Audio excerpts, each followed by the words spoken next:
Halo G6, bertemu lagi dengan Miss Riana dalam pembelajaran tematik. Kita sekarang sudah sampai di tema 2, subtema 3, bersatu kita teguh. Oke, pembelajaran pertama adalah dengan muatan bahasa Indonesia. Nah, kali ini kita akan belajar tentang kata baku dan kata tidak baku. Apa itu kata baku? Kata baku adalah kata yang ditulis dan disusun sesuai dengan puebi atau pedoman umum ejaan bahasa Indonesia. Nah, kalau yang tidak baku apa? Ya berarti kata yang tidak baku adalah kata yang tidak ada atau tidak disusun sesuai dengan puebi. Contohnya, nah, autentik itu kata yang baku atau yang benarnya, sedangkan kata tidak baku adalah otentik. Kita terbiasa menulisnya otentik, sebenarnya yang seharusnya adalah autentik. Saksama. Perhatikan gambar ini dengan saksama. Kita biasanya menyebutnya seksama, tapi seharusnya itu saksama. Modern. Kita menyebutnya modern, tulisannya seperti ini, seharusnya seperti ini. Praktek itu tidak baku, harusnya praktik. Jadwal harusnya jadwal. Merek itu tidak baku, harusnya merek, ada E di tengah-tengahnya. Kita juga sering menyebut nasihat, itu tidak baku, seharusnya nasihat. Kita juga sering menyebut zaman, menggunakan J, harusnya zaman, menggunakan Z. Jenderal, harusnya jenderal.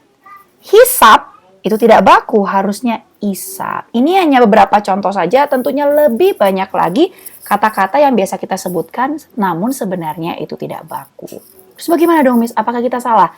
Sebenarnya tidak salah juga sih, kalau dalam kehidupan sehari-hari kita bisa menggunakan kata tidak baku untuk percakapan sehari-hari. Tapi jika kita sedang menjawab tugas sekolah, membuat buku yang formal, itu tidak boleh menggunakan kata tidak baku. Sedangkan kalau kita membuat karangan bebas, cerita pendek, atau kalian yang suka menulis buku, boleh menggunakan kata tidak baku selama itu bukunya bukan buku formal yang digunakan untuk pendidikan ataupun untuk pekerjaan lainnya yang formal. Jadi kalau untuk menulis surat formal dan segala sesuatu yang formal, kita harus menggunakan kata baku. Oke, ini ada latihannya. Berilah tanda checklist pada penulisan kata baku yang tepat dan perbaikilah kata yang tidak baku menjadi baku. Relief, itu benar. Praktik, benar. Lalu misalnya kalian bertanya, taunya dari mana Miss itu baku? Kalian bisa download.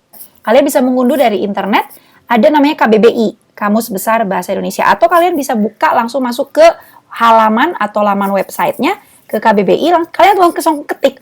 Kalau di situ ada, dan ada artinya, berarti itu adalah kata baku.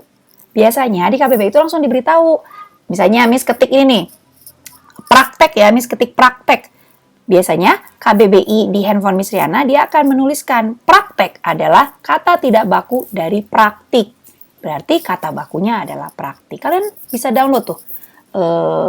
Bisa unduh. Misalnya juga kebiasaan ngomongnya download itu bahasa Inggris kan ya. Harusnya bahasa Indonesianya adalah unduh. Lalu menghisap. Harusnya mengisap. Di sini sudah perbaiki. Nah, mengembus. Benar. Risiko. Itu juga benar. Kata baku bukan resiko. Provinsi. Itu tidak baku. Harusnya provinsi. Oh, ini kenapa ada checklist begini ya? Salah. Izin, benar, menggunakan Z ya, bukan menggunakan J. Kwitansi, benar, kwitansi, bukan menggunakan huruf W. Kualitas pakai W, itu tidak baku, harusnya kualitas. Memesona, betul, karena bukan mempesona, tapi memesona. Mempelajari, betul. Memeragakan, kata bakunya adalah memperagakan. Nah, enaknya kalau kalian mengunduh si KBBI ini ya, dia sudah ada bentukan dengan imbuhannya. Jadi kalian bisa mengetik lengkap seperti apa yang kalian cari. Kreativitas, betul, menggunakan V. Cabai juga betul, bukan cabai. Museum, betul. Coklat, ada E di tengahnya, benar. Ekstrem, bukan ekstrim, ekstrem. Februari, benar. Kongres, itu bukan kongres, tapi kongres. G-nya satu saja. Dan indra, nah ini misalnya juga sering salah loh. Yang benarnya indra, tidak ada E di antaranya. Nah, tapi untuk mengetahui kata baku atau tidak baku ini, kita memang harus banyak membaca dan banyak mencari. Sehingga nanti akan terbiasa mana kata yang baku, mana yang kata tidak baku. Oke, Nah, Temukan kata tidak baku pada kalimat berikut, setelah itu perbaikilah kata tidak bakunya. Ini jenderal ya, harusnya jenderal. Lalu di sini ada November, harusnya November. Lalu ada kongres. Lalu ini D, kaktus termasuk dalam jumlah kelompok tanaman xerophyt. Kita udah belajar di IPA ya, xerophyt. Siswa kelas 6 mempraktekkan cara menanam padi, harusnya mempraktikkan cara menanam padi. Oke, selanjutnya adalah muatan IPA. Manfaat adaptasi makhluk hidup bagi manusia dan lingkungan. Oke, manfaat tumbuhan bagi lingkungan. Contohnya yang dibahas, tentunya banyak tumbuhannya. Kita akan bahas beberapa. Lidah buaya. Habitatnya di darat dan mampu bertahan di lingkungan kering. Manfaat lidah buaya ini apa? Untuk tanaman hiasan, betul. Lalu, ini keren nih. Lidah buaya dapat menyerap polusi udara dan dagingnya sering dimanfaatkan misalnya untuk penyembuhan luka luar. Baik juga untuk rambut, bahkan bisa dimakan seperti pengganti agar-agar. Lalu tumbuhan bakau. Tumbuhan bakau hidupnya di pantai.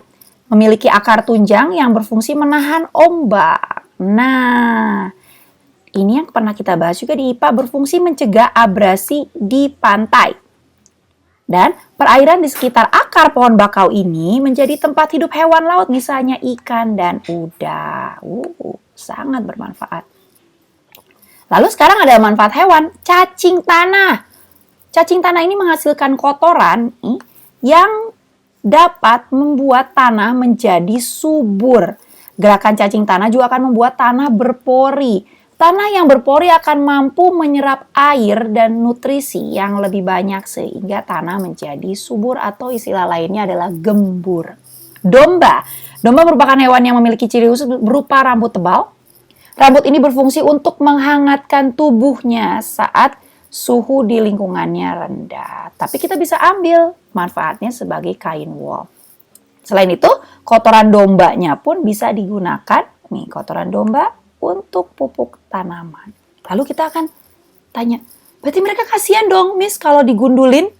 Nah, benar, karena kan sebenarnya bulunya ini untuk menahan mereka dari dingin ya, dari dingin. Nah, itulah berarti kewajiban kita. Jika kita mengambil bukan bulu ya, karena dia mamalia. Jika kita mengambil rambutnya, ya kita harus memberikan mereka penghangat buatan sehingga mereka tetap tidak merasa kedinginan. Jadi jangan kita jahat ya, kita ambil rambutnya, tapi mereka kita biarkan. Dan biasanya pengguntingannya ini sudah diset tidak pada saat musim dingin. Jadi si dombanya akan baik-baik saja. Jadi kita harus tetap menjadi manusia yang bertanggung jawab. Kita mengambil dari alam, tapi kita pun tetap menjaga supaya alamnya lestari atau tidak terjadi apapun dengan si domba ini. Nah, ini dia tugas IPA. Kerjakan di buku tulis nomor 1 dan nomor 2. Selanjutnya adalah muatan IPS tentang manfaat kemerdekaan bagi kesejahteraan Indonesia. Oke, kita akan bahas di bidang pendidikan. Dulu, pada saat masa penjajahan, yang bisa mendapatkan pendidikan ini hanya golongan bangsawan atau orang-orang yang kaya. Selain itu, hanya laki-laki yang boleh bersekolah. Yang lain tidak, perempuan tidak. Nah, setelah kemerdekaan, seluruh rakyat Indonesia berhak memperoleh pendidikan. Mau pria atau wanita pun sama. Nah, hal ini tercantum dalam pembukaan Undang-Undang Dasar 1945 alinea keempat, yaitu mencerdaskan kehidupan bangsa. Aduh, ini garisnya Miss Riana nih luar biasa ya. Berantakan, coba.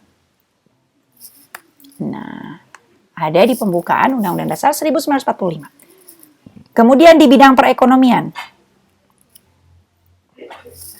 Sebelum merdeka, sebagian besar rakyat Indonesia hidup dalam ekonomi sulit.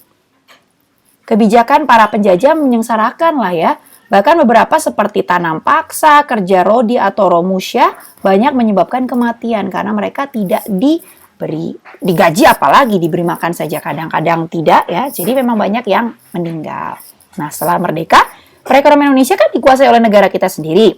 Sehingga rakyat Indonesia dibebaskan untuk melakukan kegiatan ekonomi untuk meningkatkan kesejahteraannya tentunya dengan cara yang diatur oleh pemerintah, mengikuti peraturan pemerintah. Ada juga nih, tercantum di pembukaan alinea kedua, yaitu kemerdekaan negara Indonesia yang merdeka, bersatu, berdaulat, adil, dan makmur. Artinya makmur berarti terpenuhi secara ekonomi. Lalu di bidang sosial, setelah proklamasi kemerdekaan, setiap rakyat Indonesia memiliki hak dan kewajiban yang sama. Tidak ada lagi golongan kaya dan golongan miskin. Terus tidak ada lagi suku yang lebih hebat dibandingkan suku yang lain. Tidak, semuanya sama. Nah, kesejahteraan juga dapat berwujud, karena kesejahteraan dapat terwujud jika warganya hidup rukun. Nah, kerukunan ini adalah untuk meningkatkan kesejahteraan bersama. Kebayang ya kalau kita seluruh rakyat tidak rukun. Bagaimana kita mau sejahtera, bagaimana ada kegiatan jual dan beli. Kan kita harus ada kegiatan ekonomi, ada yang menjual, ada yang membeli. Nah, kalau kita sendiri tidak rukun, bagaimana itu bisa terjadi? Nah, tugas untuk mata pelajaran mana tadi? IPS ya, adalah nomor 1 dan nomor 2. Dikerjakan di buku tulis. Ini gambar apa? Oke, kita akan lihat ya. Ini adalah gambar nelayan. Ya, ini petunjuknya adalah gambar nelayan selesai melaut.